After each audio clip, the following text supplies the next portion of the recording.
श्रोतेहो नमस्कार. अमृत कलश या कार्यक्रमात मी सुलभा सौमित्र आपल्या सगळ्यांचं मनापासून स्वागत करते. श्रोतेहो, आज आपण ऐकणार आहोत ज्येष्ठ गायक आणि अभिनेते अरविंद पिळगावकर यांची दिनेश आडावतकर यांनी घेतलेली मुलाखत. श्रोतेहो नमस्कार. आपल्याला एखादा छंद असेल किंवा आपल्यापाशी एखादी कला असेल तर आपल्याला ती आयुष्यभर सोबत करते आणि आपलं जीवन सुरेल करून टाकते. संगीत आणि नाट्यकलेला वाहून घेतलेलं असं एक सदाबहार व्यक्तिमत्व म्हणजे ज्येष्ठ रंगकर्मी अरविंद पिळगावकर. आज आपल्या स्टुडिओमध्ये आपण त्यांना निमंत्रित केलेलं आहे. नमस्कार अरविंदजी. नमस्कार. आपलं स्वागत आहे स्टुडिओमध्ये. नाटक आणि संगीत ही तुमची दोन क्षेत्र आणि नाटकातला माणूस म्हटल्यावर सुरुवात आपण नांदिनी करणं हे ओघाने आलंच. हो तर बरोबर. नांदिनी सुरुवात करूया. ठीक आहे. आद्य संगीत नाटकाचे जनक विष्णुदास भावे आणि त्याच्यानंतरचे अण्णासाहेब किर्लोस्कर. पण विष्णुदास भावेंची नांदी साधारणतः लोकांना माहीत नसते, म्हणून मी दोन ओळी त्याच्या म्हणून दाखवतो. जरूर. सर्वारंभी स्मरतो मीहि, सर्वारंभी स्मरतो मीहि, चरण तुझे श्री गजवदना, तुझ वाचुनी अन्य नसे त्राता, हे मूषक वाहना सर्वारंभी स्मरतो मीहि. वा, खूपच छान. एक वातावरणच तुम्ही निर्माण केलं या नांदीतून. हो. मला असं सांगा की संगीताची आवड ही तुम्हाला कशी काय निर्माण झाली तुमच्यामध्ये? तुमच्या घरात अशी काही परंपरा होती का संगीताची? नाही, आमच्या घरात संगीताचं अजिबातच काही वातावरणच नव्हतं. फक्त माझी आई, मला वाटतं माहेरी असल्यापासून किंवा सासरी, ते मला आता नक्की सांगता येणार नाही, परंतु तिची हार्मोनियम अजूनही माझ्याकडे आहे, त्यावेळी घेतलेली. आणि ती हार्मोनियम शिकायला पंडित पलुस्कर, म्हणजे मोठे पलुस्कर जे होते त्यांच्या क्लासमध्ये जायची, असं मला तिने त्यावेळी सांगितलं होतं. आणि तिला गाण्याची आवड होती, गाणी म्हणायची, स्त्रीगीतं. तिला खूप पाठांतर तिचं खूप होतं, श्लोक वगैरे. तिने त्यावेळी पूर्वीची प्रथा होती, त्यामुळे तिच्या माहेरी ते सगळं झालेलंच नाही. माझा मामा सुद्धा चांगलं गात असे. गात म्हणजे हेच अशा प्रकारची गाणी. आरत्या आमच्याकडे आजोळी, माझ्या नवरात्र, गणपती, तुळशीचे लग्न, हे सगळे उत्सव अगदी वर्षातनं व्हायचे. त्यामुळे त्यावेळी आम्ही सगळे जमून आरत्या वगैरे म्हणून त्यांच्यावर म्हणून आम्हाला पाठ झाल्या आरत्या. तसं वातावरण म्हणजे परंपरेने जे गवई होतात, म्हणजे वडील गवई, त्याचे असं नव्हतं. आणि मला तशी आवड नव्हती, पण फिल्मी संगीताची मात्र मला खूप आवड होती. बरं. आता तुम्ही आजोळचा उल्लेख केला, तर आजोळ म्हणजे कुठे? आजोळ म्हणजे मुंबईचे. कारण जस्टिस काचनाथ त्रिंबक तेलंग हे माझ्या आईचे आजोबा, वडिलांचे सख्खे काका. आणि माझे पणजोबा पिळगावकर हे मूळचे राज्याध्यक्ष. ते त्यांच्या दत्तक वडिलांच्या बरोबर, म्हणजे आत्याकडे दत्तक गेले ते, आणि त्यांच्याबरोबर ते मुंबईला आले. त्यामुळे ती आमची जवळ 5वी पिढी मुंबईतली आहे. त्यामुळे भाषेचा, याचा सगळा संबंध तसा गोव्याशी फारसा, आणि पोर्चुगीज अंमल तिथे असल्यामुळे तसं जाणं येणं फारसं नव्हतं. मी कधीच गोव्याला गेलो नव्हतो. मी पहिल्यांदा गोव्याला गेलो म्हणजे अभिषेकी बुवांच्या बरोबर त्यांचा कार्यक्रम होता, त्या निमित्ताने गेलो. पण म्हणजे त्या अर्थाने तुम्ही पक्के मुंबईकर असं म्हटलं पाहिजे. अगदी मुंबईतच तुमचं शिक्षण झालं, संगीताची सुरुवात सुद्धा मुंबईतच झाली. शिक्षणाच्या बाबतीत काय तुमचं लहानपण, तुमचं तरुणपण, याविषयी थोडंसं आम्हाला जाणून घ्यायला आवडेल. गंमत म्हणजे आम्ही त्यावेळेला शिकलो, म्हणजे आमच्या इथे चिखलवाडीमध्ये म्युन्सिपल स्कूल होती, तिथे 4थी पर्यंत. त्याच्यानंतर गोखले एज्युकेशन सोसायटीचं DJT हायस्कूल जे होतं तिथे मी मॅट्रिक पर्यंत शिकलो. आणि आमच्या वेळेला 7 वर्ष असं होतं, 4 वर्ष 7 वर्ष.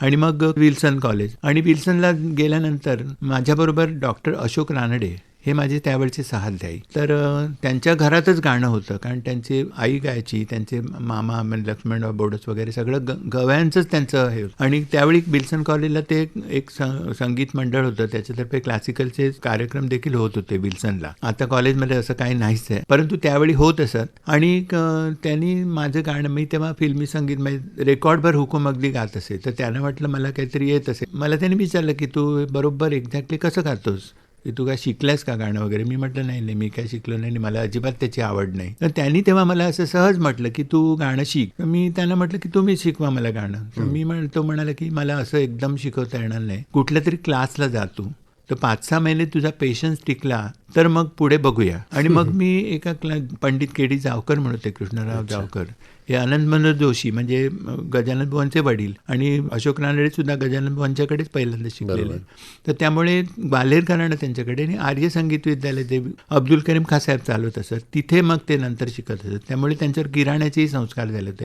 आणि शिकवताना नेहमी किराणा घराण्याच्या पद्धतीने शिकवायचे. तर त्यामुळे तिथे मी त्या तंबोऱ्यावरच गाणं शिकायला मी सुरुवात केली आणि येत गेलं मला. हे कसं हे मी सांगू शकणार नाही. म्हणजे मला असं वाटतं की गाणं मुळात तुमच्यामध्ये कुठेतरी होतंच, फक्त त्या गुरूंकडे गेल्यानंतर तुम्हाला एक दिशा सापडली गाण्याची असं म्हणता येईल. आणि रानडेंनी ते अचूक ओळखलं की तुमच्यामध्ये ते आहे गाणं. हो, म्हणजे असं म्हणता ते येईल. त्याची उचल नाही, त्यातून जे काय उचलायचं असेल ते कदाचित माझ्याकडे त्याला दिसलं असावं की हा रेकॉर्डवर हुकूम जर अगदी इतकं व्यवस्थित गाऊ शकतो परफेक्ट. म्हणजे क्लासिकलच्या टाईपच्या रेकॉर्ड असल्या कुहू कुहू बोले कोयले वगैरे, तरी मी ते न चुकता अगदी व्यवस्थित गात असेल. फिल्मी संगीताचा तुम्ही उल्लेख केलात की तुम्ही त्या रेकॉर्डवर हुकूम गात होतात त्या काळात. तर ही गाणी कुठली असायची, हिंदी की मराठी? बहुतेक हिंदी. कारण अमीन सयानी माझं त्यावेळी आयडॉल होते. बरोबर. मध्यंतरी माझी त्यांची एक भेट झाली आमच्या इथेच खाली. तेव्हा मी त्यांना म्हटलं की तुम्ही माझे एकेकाळी आयडॉल होता, पण हे अशोक रानडेमुळे सगळं बदललं, ट्रॅक बदलला. हो. सुरेश सरई आपल्याला माहित असेल, हो, कॉमेंटेटर समालोचक. होते. ते माझ्या शाळेतला एक परळकर म्हणून मित्र होता माझा. असं आमचं त्रिकूट होतं. बरं. आणि इंटर नंतर मग मी एकदम ग्रुप बदलला आणि अशोक रानडे बरोबर आम्ही विल्सन कॉलेजच्या चक्रा मारायला लागलो. आता तुम्ही BA केलात विल्सन कॉलेजमधून. कुठल्या विषयामध्ये BA केलात? इकॉनॉमिक्स आणि हिस्ट्री. म्हणजे इंटरनंतर मी इकॉनॉमिक्स घेतल्यानंतर माझ्या संस्कृतच्या प्रोफेसरनी मला वेड्यात काढलं की तुमचं संस्कृत एवढं चांगलं आहे, तुम्ही का घेतलं ते? तर म्हटलं जरा नोकरी मिळायला वगैरे बरं पडतं म्हणून इकॉनॉमिक्स घेतलं. BAला असताना आमच्याबरोबरच एक रमेश खेर असा एक विद्यार्थी होता. तो एक्सटेम्पर संस्कृतमध्ये भाषण देत असे. बरं.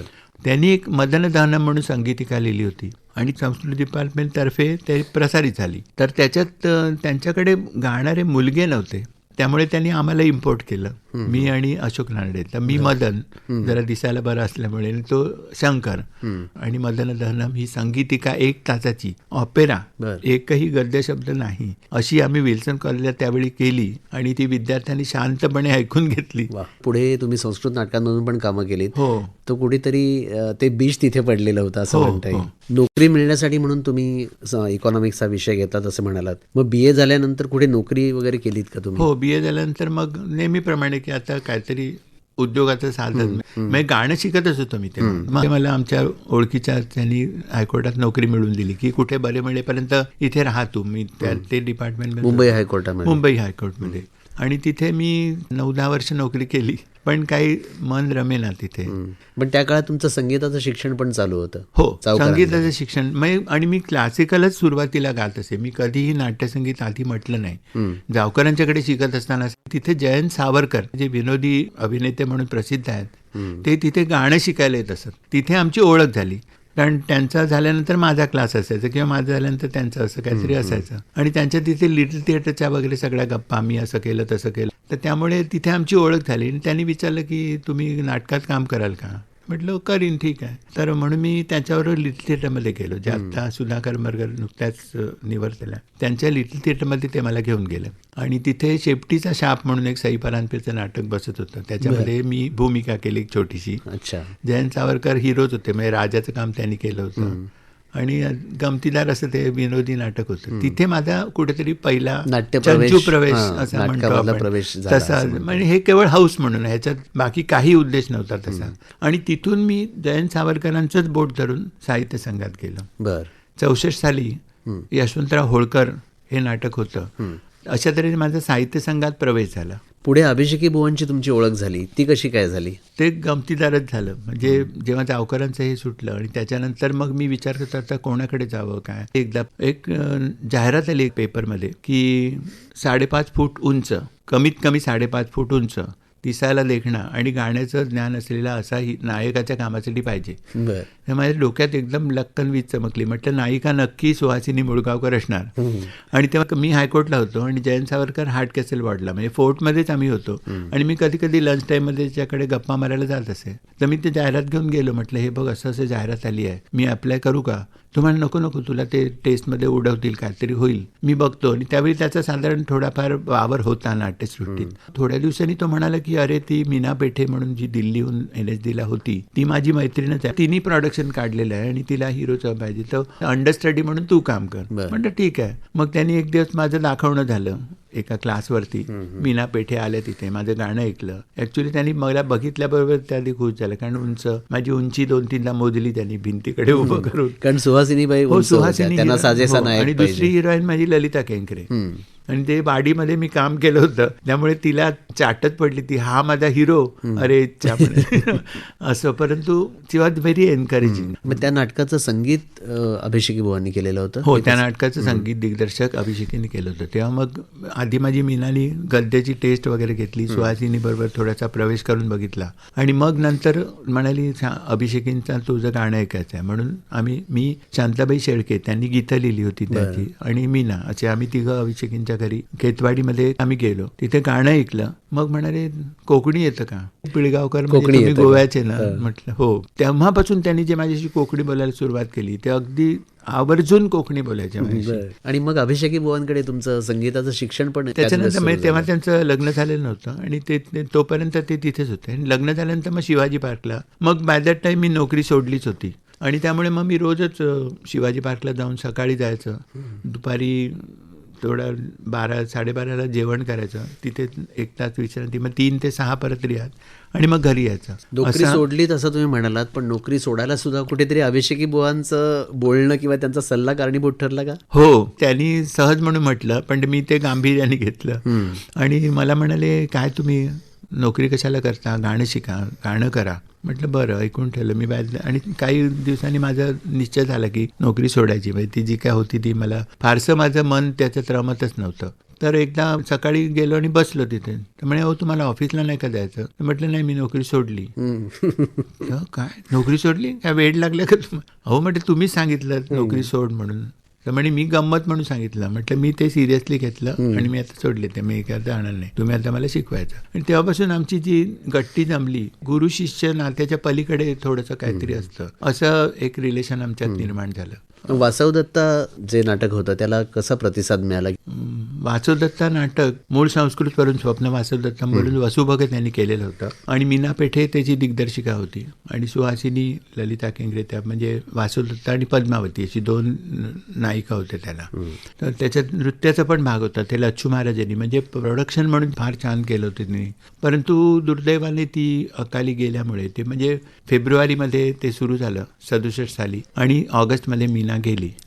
तेव्हा आमचे 16 प्रयोग झाले होते. ती गेल्यानंतर मी एक प्रयोग केला, आणि मग ते चालवण्यासाठी काही नसल्यामुळे ते नाटक बंद पडलं. पण एक अतिशय दर्जेदार नाटक असं म्हणता येईल. NSDची असल्यामुळे सगळं इतकं प्रोडक्शन चांगलं केलं होतं. ती अलकाजींची चांगल्यापैकी स्टुडंट होती, व्हेरी ब्रिलियंट. मला एक वेगळीच प्रसिद्धी मिळून गेली की नवीन एक उमदा गायक नट या नाटकाने दिला. एवढ्यापर्यंत माझा प्रोग्रेस झाला. हो, तर ते एक माझा फायदा झाला. आणि 2-3 प्रयोगांनंतर ती म्हणे मी बंद करते. तेव्हा अभिषेकीने तिला सांगितलं की तुम्ही असं करू नका, तो आता नवीनच आलेला आहे, त्याला आता थोडंफार ब्रेक मिळालेलं आहे. सुहासिनीबाईंना त्यांनी सांगितलं की तुम्ही कसं तुमचं काय ह्याच्यावर तुम्ही नाईट वगैरे घेऊ नका. असं करून त्यांनी ते पुन्हा नाटक तिला करायला लावलं, आणि त्यामुळे ते नाटक 16 प्रयोगापर्यंत तिने केलं. त्यातली नाट्यपदं गाजली. माझ्या 4 गाण्यांच्या रेकॉर्ड झाल्या.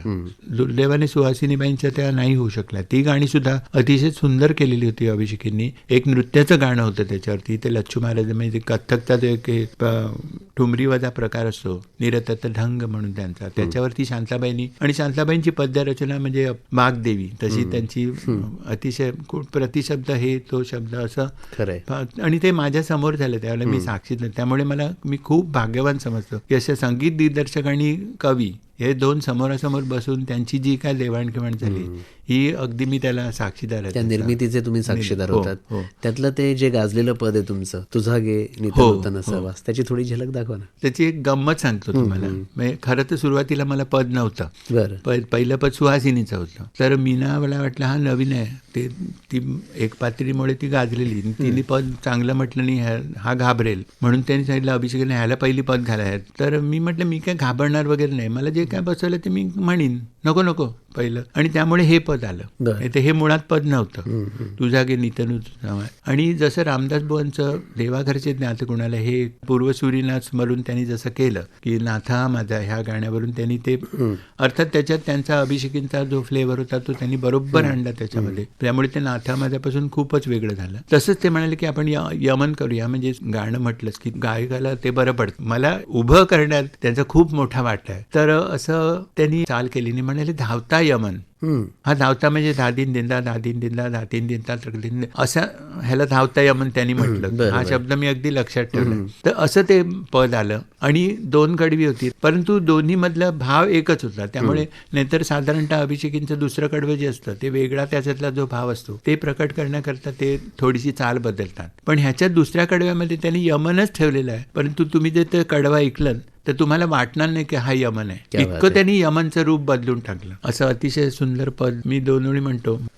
हा तुझा घे नित नूतन सहवास, तुझा घे नित नूतन सहवास, तुझेच चिंतन करीतो अनुदिन, तुझेच चिंतन करीतो अनुदिन, एक तुझा मज ध्यास, तुझा घे नित नूतन सहवास, तुझा घे नित नूतन सहवास. श्रोते हो, अमृत कलश या कार्यक्रमात आपण ऐकत आहोत ज्येष्ठ गायक आणि नाट्य अभिनेते अरविंद पिळगावकर यांच्याशी संवाद. तुम्ही नयन तुझे जादूगार या नाटकामध्ये पण भूमिका केली. हो, खरं तर नयन तुझे जादूगार आधी येणार होतं, परंतु मास्तरांनी ते स्क्रिप्ट थोडं बदलायचं आहे, बदल त्याच्यामध्ये थोडे कमर्शियलसाठी करायचे. पुरुषोत्तम दारव्हेकरांनी, आम्ही त्यांना मास्तरच म्हणत होतो. आणि खरोखर मास्तर म्हणजे मास्तर एके मास्तर, अगदी त्यांची शिस्त आणि हे अतिशय छान असं त्या मास्तरांचं. तर मधल्यामध्ये हे मला नवीनच नाटक मिळून गेलं एकदम. कारण मला ययाती देवयानीसाठी सुद्धा रामदास नसताना काम करणार का अशी सबस्टिट्यूट म्हणून विचारणा झाली होती गोपीनाथ सावकारांचे, म्हणजे अशोक सराफांचे मामा. परंतु ते काय जमलं नाही, कारण रामदास नोकरी करणार, मी नोकरी करणार, म्हणजे पुन्हा त्यांचं अडकणारच नाटक. तेव्हा त्यांनी नोकरी न करणारे विश्वनाथ बागुल जे होते त्यांना घेतलं त्यांनी. पण नशिबाने माझ्या हे नाटक मला एकदम फ्रेश मिळालं, त्यामुळे कुठेही कोणाशी माझी तुलना झाली नाही, काय नाही झाली नाही. एक नवीनच रोल मला मिळून गेला. आणि त्याच्यानंतर मग नयन तुझे जादूगार आलं 67 सालीच. हे 67 एप्रिलमधलं नाटक आणि 67च्या ऑक्टोबरमध्ये केव्हा तरी नयन तुझे, आणि शेवटी डिसेंबरमध्ये कट्यार आलं मास्तरांचं. तरी नयन तुझे जादूगार ऑलरेडी कॉम्पिटिशनला झालेलं नाटक होतं. त्याचं व्यावसायिक रूपांतर करून कलावैभवनी ते रंगभूमीवर आणलं. त्याचे 50 प्रयोग मला वाटतं झाले. 65 प्रयोग झाले. तेंडुलकर आमच्या 50व्या प्रयोगाला आले ते शिवाजी मंदिरला. तर जाताना तेव्हा ते मेकअप रूम अशी बाजूलाच होती कोपऱ्यात, आणि तिथूनच स्टेजवर जायला लागायचं. तर मला मी बसतोय नाटकाला, म्हटलं हो बसा. आणि संपल्यानंतर ते आले आणि ते म्हणाले की मी कॉम्पिटिशनचा हा प्रयोग बघितला होता आणि हा प्रयोग सुद्धा मी बघितला तुमचा. तुम्ही याच्यामध्ये खूप स्वातंत्र्य घेतला, म्हणजे लिबर्टी ज्याला आपण म्हणतो ती थोडी तुम्ही घेतली. अर्थात मास्तरांनी लिहून दिलेलंच होतं, त्याच्या पलीकडे तसं काही नव्हतं. पण तुमची दिग्दर्शकावरची तुमच्यावरची पकड सुटलेली नाही, इतकं त्यांना जाणवलं. की म्हणजे मास्तर मी का म्हणतो हे कळेल की प्रत्येक पात्राला त्यांनी मोकळीक दिली होती, परंतु तरी सुद्धा त्याचा लगाम त्यांनी आपल्या हातात ठेवलेला. आणि आम्ही ते सांभाळूनच करत होतो. आम्ही कधीही मास्तरांनी सांगितलेल्याच्या पलीकडे असं फार आगाऊगिरी करून कधीही कोणीच कामं केली नाही. त्याच्यातही जयंत सावरकर माझ्यासोबत होते, भारती मालवणकर नायिका होत्या, नरेन चव्हाण म्हणून ते अतिशय देखणी माणसं दिसणारी. आणि माझं एक सेकंड हिरोचं काम होतं त्याच्यामध्ये, आणि तो गाणारा दाखवला आहे प्रसाद म्हणून. ती मग उडुनी जाबाखरा जे आलं ते त्याच्यात आलं, आणि मी गाणारा म्हणून ती गाणी घातली. नाही तर पहिल्या त्यांच्या कॉम्पिटिशनच्या यायला फक्त टायटल सॉन्ग नयन तुझे जादूगार हे वेगळं, म्हणजे पंडितराजमधलं जे आहे ते वेगळं गाणं आहे, आणि हे वेगळं मास्तरांनी लिहिलेलं गाणं. देखणेपणाचा तुम्ही उल्लेख केला. तुमच्या देखणेपणामुळे तुमच्याकडे अनेक भूमिका चालून आल्या. जसं घनश्याम नयनी आलामध्ये युवराजाची भूमिका तुम्ही केलीत, तर त्या नाटकाविषयी पण थोडंसं सांगा ना. खरं तर सांगायचं म्हणजे हे नाटक कट्यार नंतर आलं, आणि कट्यारचा एवढा बोलबाला झालेला होता की त्या मानाने हे नाटक फारच त्यापुढे फिकं पडलं, मीडिओकर ज्याला म्हणतो ना अशा तऱ्हेचं. म्हणजे मास्तरांचं असून, यशवंत देवांचं म्युझिक, गाणी त्याच्यात असून सुद्धा कथानक आणि जे काय त्याच्यामध्ये होतं ते थोडंसं गौड बंगाल टाईपचं काहीतरी होतं, त्यामुळे ते फारसं आवडलं. तरी त्याचे सुद्धा राजाराम शिंदेनी 85 प्रयोग केले. नवीन नाटकांकडून तुम्ही पुन्हा जुन्या नाटकांकडे कसे वळलात? म्हणजे सौभद्र तुम्ही केलं, स्वयंवर केलं, हो. किंवा जुन्या काळातली गाजलेली सगळी नाटकं त्याच्यामध्ये भूमिका केल्या, तर हा टप्पा कसा काय आला? कारण मी ही नाटकं तेव्हा बघत होतो आणि तेव्हा आमच्या डोळ्यासमोर ही नाटकं, छोटा गंधर्व म्हणा, रामभाऊ मराठे, प्रसाद सावकार, हे सगळ्यांची त्यावेळेला ही जुन्या नाटकांचे संयुक्त नटसंच असे प्रयोग व्हायचे की मी नवीन केलंय. पण ह्या अभिजात संगीत नाटकात काम केल्याशिवाय आपला मूळ कस काय आहे तो, म्हणजे शास्त्रीय संगीत आपण जे काय शिकलो त्याचा जर कस लावायचा असेल तर ही नाटकं पण आपल्याला केली पाहिजेत. अर्थात त्यावेळी आम्हाला तालमी वगैरे असा हा काही प्रकार नसायचा. ज्याचं काम बसलं त्याला काम मिळायचं. तुम्हाला असं वाटलं ते त्या नाटकातल्या संगीतामुळे की संगीत आणि त्याच्यात नाट्य आहे. सौभद्र बघा ना, 125 वर्ष नाटक टिकणं हे नुसत्या गाण्यावर नाही चालत. त्याच्यात काहीतरी कथानकाला त्या जादू आहेच त्याच्यामध्ये आणि अतिशय सदाबहार ज्याला म्हणतो अशी नाटकं आहेत. त्यामुळे त्याच्यातली जी भाषा आहे, गडकऱ्यांची भाषा, तर तुम्हाला मोह पडणं शक्य. आता हल्लीच्या मुलांना ते काही लक्षात येत नाही. पाठ म्हणजे चोख पाठ पाहिजे तुम्हाला, तिथे काही लटपटपंची करता येत नाही. मला त्यावेळी मोह पडलात की आपण करूया. जे बसवत गेलो ती कामं मला मिळत गेली. म्हणजे सुरुवातीला अर्जुन बसवला मी, त्याच्यानंतर मग कोदंड बसवला, शारदेमधला नायक, अश्विन शेठचं काम बसवलं, असं करून ती मिळत गेली. म्हणजे एकाच नाटकात अनेक भूमिका तुम्ही वेगवेगळ्या हो केल्या. त्याच्यानंतर सुरुवातीला मी अर्जुन बसवला, पण नंतर काही कारणास्तव नारद सुद्धा केला मी, कृष्ण केला, सूत्रधार पण केला. म्हणजे सूत्रधार आणि कृष्ण असं वेगवेगळ्या टाईपची भूमिका. तर नायक असंच नाही करायचं. फक्त मी एकच केलं की संगीताशी मी कुठेही संबंध सोडला नाही. आता धैर्यधराचं काम केलं मी, पण लक्ष्मीधराचं काम मी आधी बसवलं. आणि त्याच्यामध्ये त्याचं कारण म्हणजे 72 साली जे वाऱ्यावरची वरात पु ल देशपांडेंनी चंद्रलेखासाठी बसवलं, त्याच्यामध्ये वसंतराव देशपांडे हे प्रमुख भूमिकेत होते. म्हणजे पुलंचं काम वसंतरावांनी केलं आणि श्रीकांत मोघे हे फक्त एकटाच चंद्रलेखाचा ग्रुप होता. आशालता होती. फक्त श्रीकांतची भूमिका मात्र श्रीकांतनीच केली, कारण ती त्याची इतकी अप्रतिम बसलेली होती. आणि पुलंची तालीम ही मोठा अभ्यास होता. त्यामुळे अभिषेकींच्या घरी जेव्हा भाई आले तेव्हा मी त्यांना म्हटलं तुमच्याकडे मला काम करायचं आहे. तर त्यांनी विचारलं की छोटंसं काम असलं तर करशील का? म्हटलं हो, 2 ओळीचं काम असेल तरी करीन मी. आणि तेव्हा त्यांचं बोलणी चालू होती. आणि वाऱ्यावरची वरात जेव्हा फायनलाइज झालं तेव्हा मोहन वाघ माझ्याकडे आले आणि ते म्हणाले असं असं भाईनी तुझं नाव सांगितलं. मी करणारच नाही, त्यांचा प्रश्नच नाही. आणि त्यावेळी आम्ही पुण्याला राहिलो होतो. भाईंनी सकाळी 9 ते 1, 1 ते 2 लंच आणि 2 ते 6 अशा तालीम 15 दिवसात त्यांनी 90% नाटक आमचं सेट करून दिलं. आणि मग नंतर उरलेलं तालीम मी इथे बिर्ला क्रीडा केंद्रामध्ये झालं. त्यात तुम्ही कुठली भूमिका केली? त्याच्यामध्ये एक छोटंसंच आहे, म्हणजे ते लालजी देसाई काम करायचे. बरं. पण ते पहिल्यापासून सगळ्या ग्रुपमध्ये असतोच तो. म्हणजे वेगवेगळी कामं. मुंबईची सकाळमध्ये ते देसाई मास्तरचं काम तेवढं. आणि त्याच्यात ते गाण्याचं विडंबन कसं करावं, सगळे मिळून जे त्याचं काय करतात ती सगळी. आणि वसंतराव पेटी अप्रतिम वाजवायचे. त्यामुळे काहीच प्रश्न आला नाही. नाटकात शब्द फक्त एकच बदलला.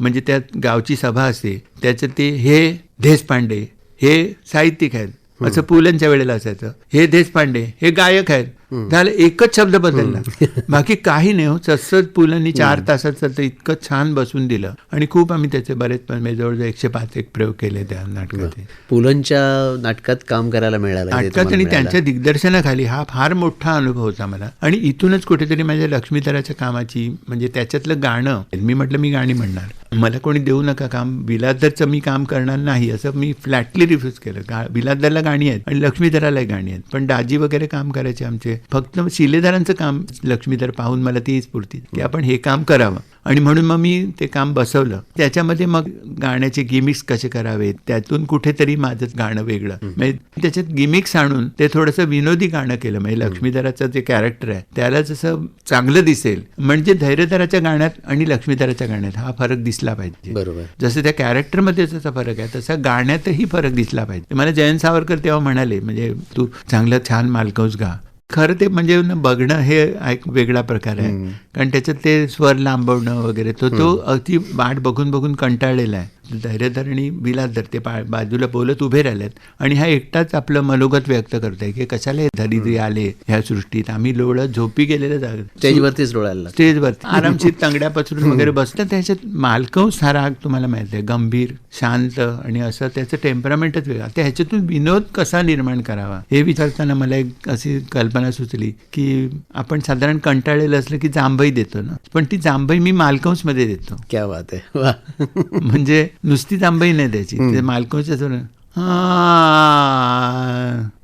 लोळणची भूमीवरी मोक्ष वाटे मना,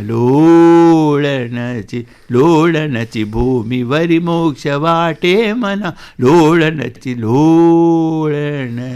असं ह्याच्याप्रमाणे ऍक्शन करायची अशी लोळण्याची. पण हे सगळं ताल सांभाळून ते मध्ये एक जे गाणं आहे कन करत हिरा, हे तर तुम्हाला तालाचा अंदाज ते म्हणताच येणार नाही, ते कुठून उठतं हे कळलं पाहिजे.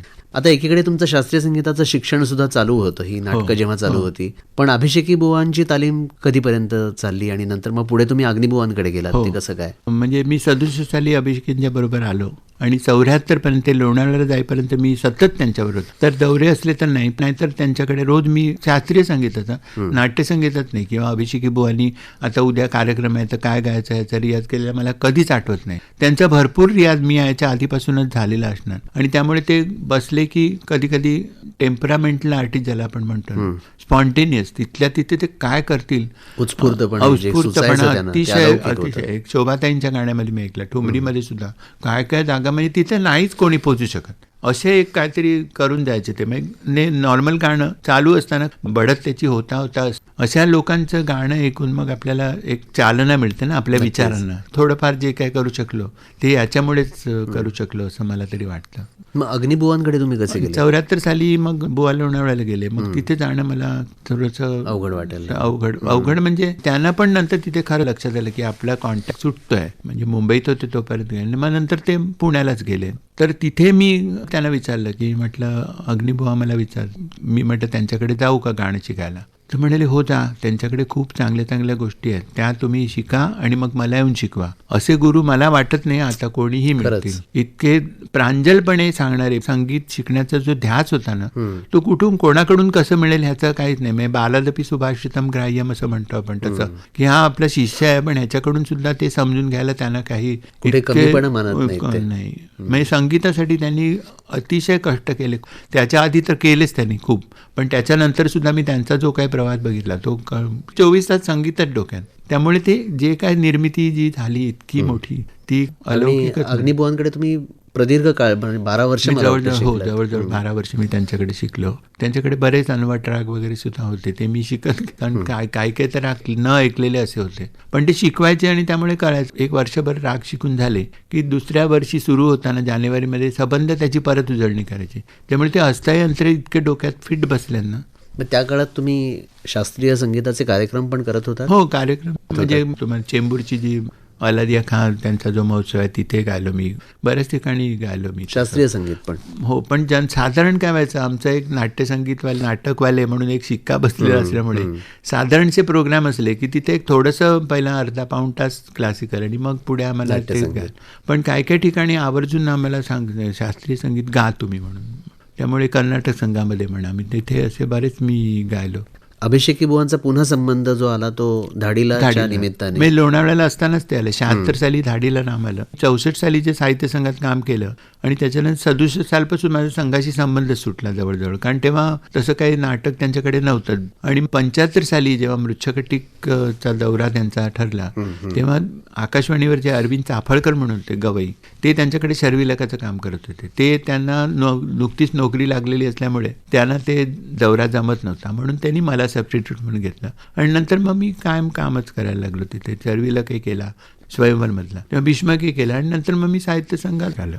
आणि त्याच्यानंतर 76 साली धाडीला रामती निकावनी हे नाटक आलं. त्यानिमित्ताने अभिषेकी परत आले आणि माझे 2 गुरु म्हणजे दाजी भाटोडेकर हे गद्यासाठी आणि अभिषेकी हे संगीतासाठी, असे 2 गुरु मला एकाच नाटकात एकदम लाभले. त्या दृष्टीने खूपच मला फायदा झाला. मग गद्य नाटक दाजी कसं बसवतात ते संगीत, आणि अभिषेकीने आल्याबरोबर पहिल्यांदा सांगितलं की चाली करताना माझ्यावर मला अरविंद पाहिजे. त्यामुळे सकाळी 9-10 पासून ते रात्री 12 पर्यंत, आणि हे लोक म्हणजे रजनी जोशी, आशा खाडीलकर, नारायण बोडे, ते संध्याकाळी येऊन ते आपापल्या चाली समजून घ्यायचे. आणि राजाभाऊंची जी फाईल होती म्हणजे आमच्याकडेच होती, त्याच्यातून मग हे घेऊया ते घेऊया असं करून मग ती गाणी काय काय शोधून काढली. आणि मग अशा राजा बडेंनी त्याची नाट्यांची म्हणजे त्यांनी काही भावगीतं त्यांची जुनी होती, लेऊ कशी वल्कला म्हणा, किंवा कधी भेटेन मनवासी, वियोगी रामचंद्राला, हे इव्हन मंद मंदे समीर सुद्धा भावगीतच होतं. परंतु अभिषेकींनी त्याचा जो काय कायापालट करून, लेऊ कशी वल्कलाचं तर म्हणजे हे पहिली चाल ती केली, आणि अमृतवर्षिणी झपतालामध्ये ते भावगीत त्यांनी केलं. आणि सगळे एकदम अक्षरशः अवाक झाले की काय ह्या माणसाने केलं.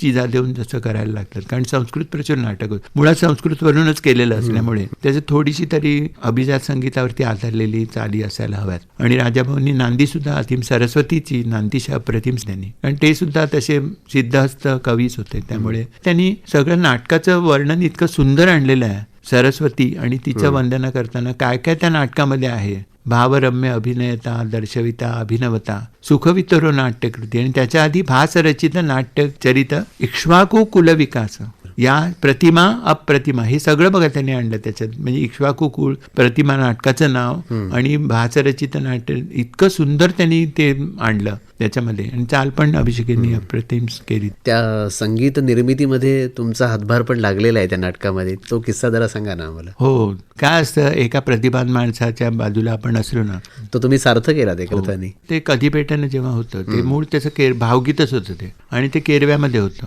शिवाजी पार्क पासून अशी सवय होती की त्यांनी शिकवल्यानंतर घरी येऊन त्याच्यावर काय ते करायचं, आणि मग परत त्यांचं डोकं खायचं अक्षरशः. मी म्हटलं बुवा हे जरा असं तिथल्या ते, आणि 2 ओळीच्या पुढे चालत जाईना ते इतकं रेकॉर्ड जशी अडकते ना असं व्हायला लागलं त्या गाण्याचं. आणि राग त्यांनी सूर्यकंस म्हणून सांगितला मला, म्हणजे 5च स्वर, चंद्रकंसमध्ये गंधार शुद्ध एवढे 5, सागा मल्लनीचा त्याने एवढंच, बाकी काहीच नव्हतं. आणि पहिल्या 2 ओळीत राग संपला, आता पुढे काय करायचं. मग मी म्हटलं हो मी तुमच्यावर मी रोज बसतोय, माझ्यात तरी तुम्ही करत नाही, हे काय बरोबर नाही. तर म्हणाले बरं बघूया. मग मी त्यानंतर त्यांना म्हटलं की असं हे रूपक होतं. तर म्हणाले केरव्याचं वजन आहे ते, नाही रूपक नाही होणार. म्हटलं होतं. त्यांना साधारण माझं डोकं माहीत असल्यामुळे त्यांनी सांगितलं म्हणा बघू, म्हणून दाखवलं मी त्यांना. तर चाल करा आता म्हटलं. 5 सुरांच्या जोडीला बाकीचे सगळेच सूर आले. म्हणजे त्याच्यात रिषभ असा नाही आहे, तो रिषभ आला थोडासा, कोमल गंधार आला, कोमल निषाद आला, असंच हे वेगवेगळे स्वर येऊन, आणि त्याच्यात खरं तसं पंचम कधी प्रॉमिनंट नाही आहे. पण आणि 3रं कडवं नव्हतं, 2च कडवी होती. तर पहिलं कडवं सीतेला उद्देशून होतं, दुसरं लक्ष्मणाला, आणि मग त्याच्यात ते होतं भावगीताचं, कारण रेकॉर्डमध्ये 2च कडवी आहेत. तर मी त्यांना म्हटलं की बुवा 3रं कडवं करू का, कारण ह्या गाण्यात तसं गाण्यासारखं काय नाही आहे, नुसतं भावनेनीच म्हणायचं ते गाणं. ते फार तर 1-2 आला असं, बाकी तयारीचं काय नाही आहे. तर मला तुमचीच चाल, तुम्हीच करा ते 3रं कडवं. बरं. मग मी त्यांचं साधारण टेम्परामेंट माझ्या लक्षात होतं, त्यामुळे पहिल्या कडव्यासारखी 3ऱ्या कडव्याची चाल केली. आणि मग काही दिवस गाता मला एक दिवस ती पंचमची अशी जागा सापडली. पण ती काय होतं, तेवढ्या वेळात ते जाऊन यायला पाहिजे, म्हणजे आवाज तुमचा साफ पाहिजे, आणि त्याला पॅन नाही आहे, त्यामुळे ते कुठून उठायचं आणि कसं जाऊन पटकन परत मुकडा पकडायचा त्याचा, हे खूप मोठी सर्कस आहे ती. कसं केलं ते आता ह्या आवाजात म्हणजे कठीण आहे.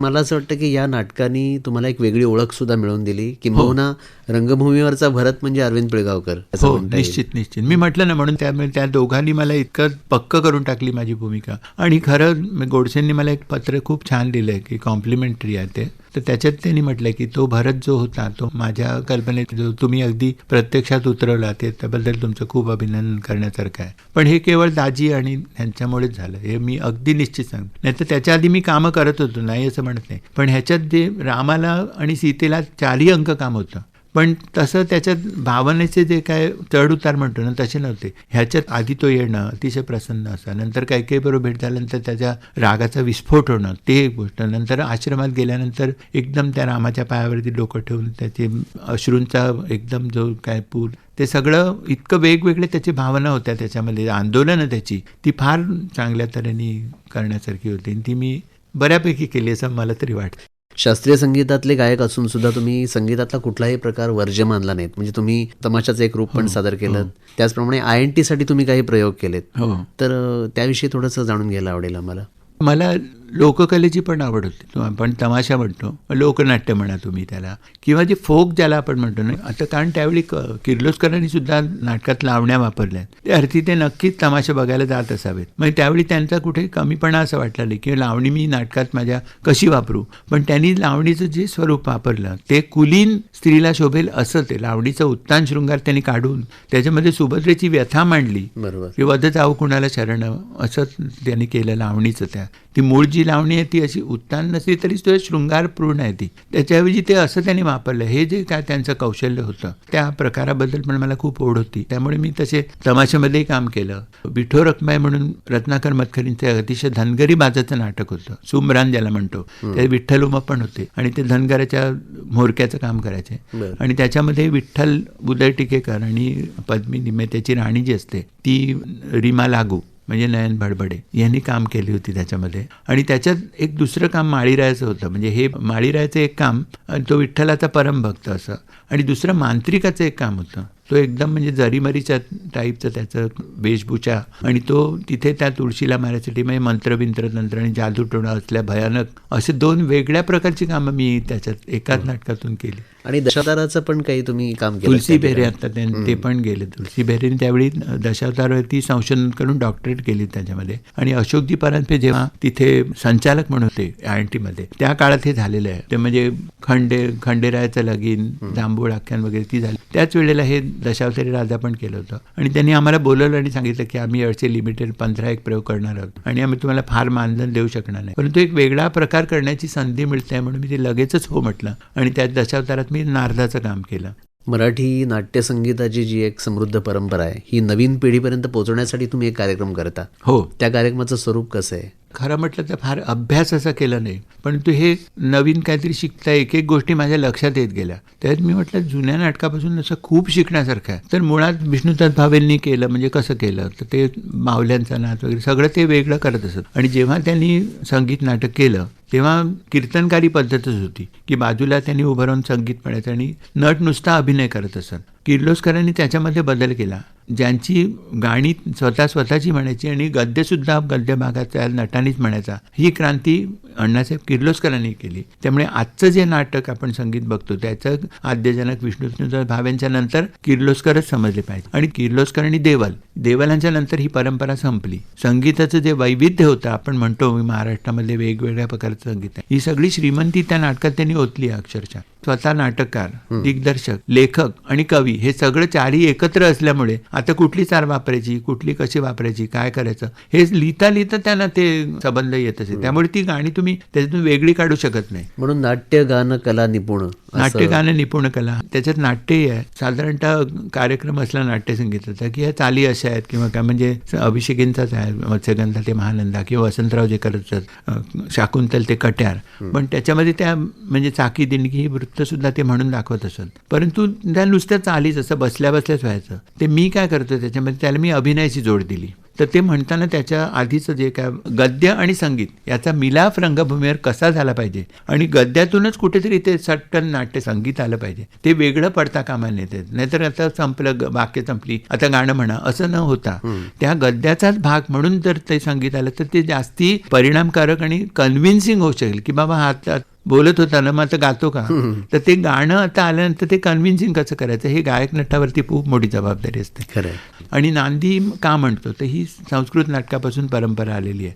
नंदनते यत्र देवता स नांदी इति उच्चते अशी नांदीची व्याख्या आहे. ती ज्यायोगाने देवतांना आनंद होतो आणि संगीताचं वातावरण आपोआप निर्माण होतं. देवाची प्रार्थना सगळंच त्याच्यात जमून येतं. आणि विष्णुदास भावेंची नांदी ही प्रार्थनाच होती. अण्णासाहेब किर्लोस्करांनी सुद्धा जेव्हा शाकुंतलचं मराठी रूपांतर केलं तेव्हा त्याचे जे श्लोक होते ते श्रमश्लोकी भाषांतर केलं त्यांनी. त्यामुळे ती सुद्धा प्रार्थनाच आहे. म्हणजे शाकुंतलची पहिली नांदी तर पंचतुंड नररुंड माला ही खूप प्रसिद्ध आहे. आणि त्याची जोड नांदी म्हणून काय अशी जसं आपल्या ख्यालामध्ये असतं एक बडा ख्याल आणि छोटा ख्याल, तसं नांदीमध्ये पण असते. एक ख्यालईची नांदी आणि दुसरी जी असते ती थोडीशी द्रुत अशी नांदी. म्हणजे त्याचं थोडंसं आणखी नाटक पुढे जावं या दृष्टीने.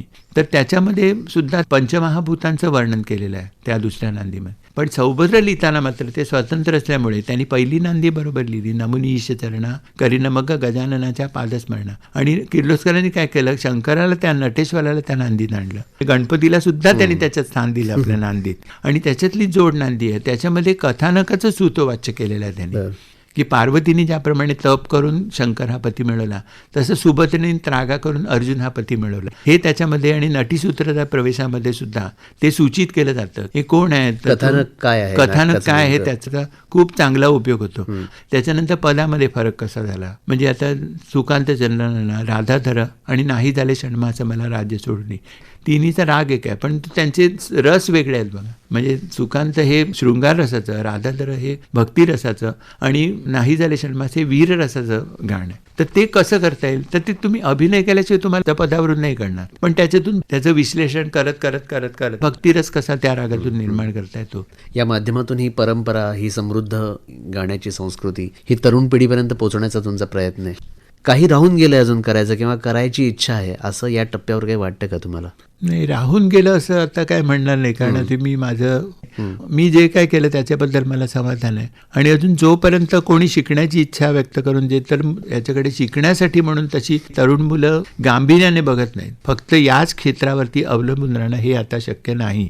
परंतु त्यावेळी आमच्या डोळ्यासमोर काहीतरी निश्चित होतं की ही नाटकं चालू होती आणि आता तसं वातावरणच राहिलेलं नाही. त्यामुळे जर कोणी अजूनही करत असतील तर आम्ही त्यांना शिकवतो, आम्ही हे पुढच्या पिढीपर्यंत पोहोचू शकतो. मला असं वाटतं ही तुमची तळमळ जी आहे ती ऐकल्यानंतर अशा प्रकारची निदान सुरुवात होईल. हो, तुम्ही आज आलात आणि इतक्या मनमोकळ्या गप्पा आमच्याशी केल्यात त्याबद्दल आकाशवाणीतर्फे आणि श्रोत्यांतर्फे मी आपले मनापासून आभार मानतो. धन्यवाद. हा माझा आवाज लाखो लोकांच्यापर्यंत पोहोचवण्यासाठी आकाशवाणीने जे काय केलं त्याबद्दल मी आकाशवाणीचा कृतज्ञ आहे. धन्यवाद.